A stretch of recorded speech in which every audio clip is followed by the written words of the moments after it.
Welcome back. This is a review for Fruits Basket 2019, episode 11. So this episode, we get the whole thing with, was it, so last, so, so this episode is basically, it's the first half of it is White Day, and then the second half is they go to a hot springs. Now, one of the things right off the bat, if you've only ever watched the original series, is you'll notice that, especially considering what last week's episode was, this episode, of course, starts off with White Dame Momiji telling the Foolish Traveler's story, which in the original, as I said, for last week's episode, was actually part of episode, what we would call episode 10, because in the previous series, the beginning half of the Valentine's Day chapter, or episode, and the beginning half of this episode dealing with the Foolish Traveler were combined into one episode, and so as you can see, especially from last episode, there was a lot of missing content. And so in this case, it's they have the first half being the Foolish Traveler, and the second half being the hot springs, which, if you remember from the original, if you've seen the original, that episode was the hot spring episode was an episode of its by itself with a lot of added filler to it because, well, they needed to kind of pad out the runtime for it. But for the most part, I mean, so the basic rundown is, I mean, that's really kind of the main portion of it. That's the main big difference there. Is that we don't have the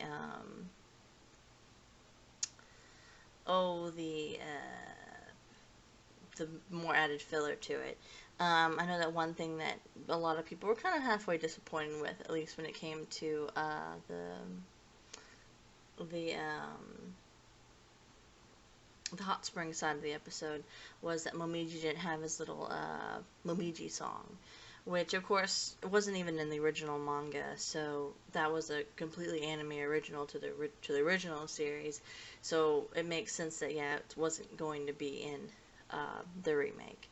Unfortunately, I mean, it is a cute song, but I'm not really too worried about it either way. I wasn't really disappointed that it wasn't there. I mean, it would have been interesting if it was, but I wasn't too worried about it if they weren't going to have it in there. And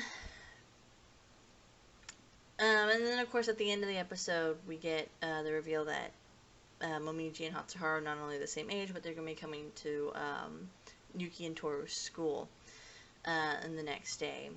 Which, well, so let me backtrack. The entire episode starts off with them finishing up their tests, their midterm tests, or I guess their finals, actually. And then, it being White Day, so Momiji comes over and says, "Oh, hey, we're gonna go. I'm gonna take Toru to the hot springs." He basically says that Yuki and Kyo are going to come along, and Yuki's fine with that. Kyo isn't initially.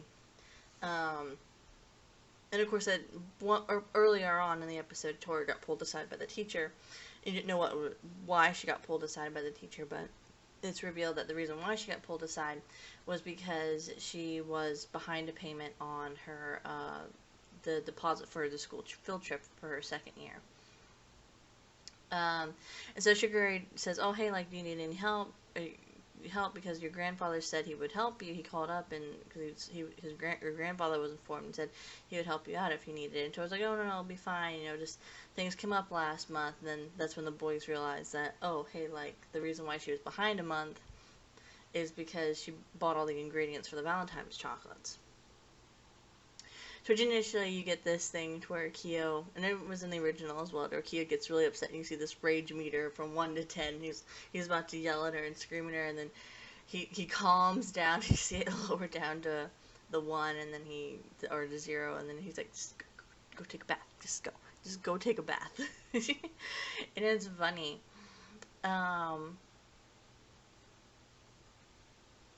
Let's see. After that, though, then Momiji tells the Foolish Traveler story, which I really like the artwork that they did for it. It just makes it really unique. You get kind of these neon-esque, it's very fairy tale-like colors. It like, I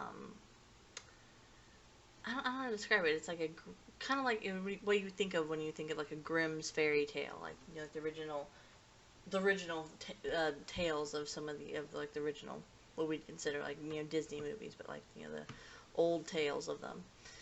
Uh, and so it's really interesting colors, and it's really I really like the visual style that it went into with it. I will say an interesting fact is that for some odd reason the Foolish Traveler has now been changed to a woman, which is kind of strange considering that in not only the original but then also in the manga the Foolish Traveler was a man, so it's kind of strange that they changed the Foolish Traveler to a woman, but whatever. I'm fine with it. Um, and then of course, hearing the Foolish Traveler story, Kyo is convinced that yeah, okay, I'll go to the hot spring, and tells that right off in the morning to Toru, which there is a little bit of an illusion, not illusion. It alludes a little bit to the original series, because in the original series during this scene, there's a moment between when when Kyo's telling her this, where she's up on the balcony laying white sheets of laundry, and you see Toru, or you see Kyo, and then with the transition of a white sheet blowing in the wind, it switches over to Toru. And they do a little bit of that in this one. Although they did a good job. I kind of feel like I like how they did it a little better in the original, that scene, but it's still a wonderful scene either way. I think they did a good job in this one as well. I think it's one of the few things it's like, yeah, I kind of liked that little portion, just that little scene a little bit better in the original. And then they go to the hot spring, and you're introduced to Rich-chan, or not Rich-chan, but we're introduced to Rich-chan's mom. I'm not going to talk too much about that, because it's kind of you'll find out more about Rich-chan later. And introduced to Rich-chan's mom, and you find out that Rich-chan, of course, is going to be the monkey, so whenever we're introduced to Rich-chan, you'll find out what animal Rich-chan is. But the proprietress, that's the word, but the hostess, the hot spring, the hostess of the hot spring. Of course, she herself is a Soma and knows about the zodiac curse, and she's a much older woman. But she's a bit crazy. Definitely a little bit on the wild side.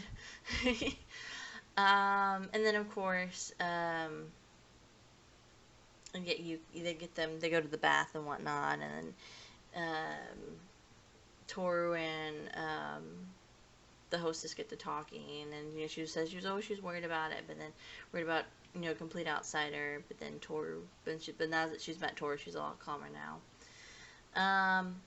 And then Yuki, after a little while, Yuki winds up giving her his White Day present, which is a little blue ribbon, which is interesting because in the original they had it as yellow, but now it's blue, which I think actually fits better.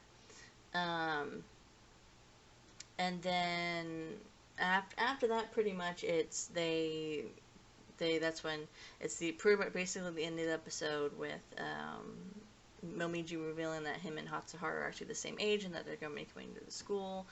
And then you see a short glimpse of Hatsuharu and Shigure there at Shigure's house, and Shigure being like, "Oh, look at this lovely dress that I got for Toru," and it's a hilarious moment. And Hatsuharu being like, "You're gonna get arrested one day." And then what's interesting is they had a slightly new scene in the ending. It's like the very last scene of the ending, where you see Yuki laying there. You see his hand right next to Toru's, and so that was a new scene. So it's gonna be interesting where they go with this. But next episode, yeah, should be interesting. Should be good. Can't wait for next episode. I mean, other than that, that's really about it. I do want to kind of mention, I guess, two brief things. One being that the Crunchyroll subs messed up in this episode, and that when Momiji's telling the Foolish Traveler story, he says that, oh, me and my classmates had some extra times after class, and we were reading a book, and one of the girls in the class brought a book over for us to read. Well, the problem with that is that Momiji goes to an all-boys school. There is no girls in his class. That's impossible. So they messed up on that. I'll point that out. And the only thing is kind of a funny little thing that it's just what Fruits Basket does, which is that it plays with your expectations of going to the hot spring. So you typically have like a hot spring episode, and normally it's very fan servicey, whether that's for the girls or whether that's they're doing fan service on the girl characters or fan service kind of on the guy characters. But it's like, no, there's none of that. It's just very simple, basic. Oh, they go to a hot spring.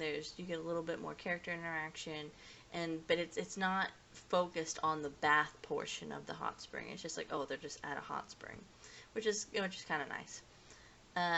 So again, it's one of those things that Fruits Basket tends to do a lot, where it takes a normal trope that you're used to and then kind of definitely plays with it, because it's like, oh, it's not, it doesn't go how you think it's going to go.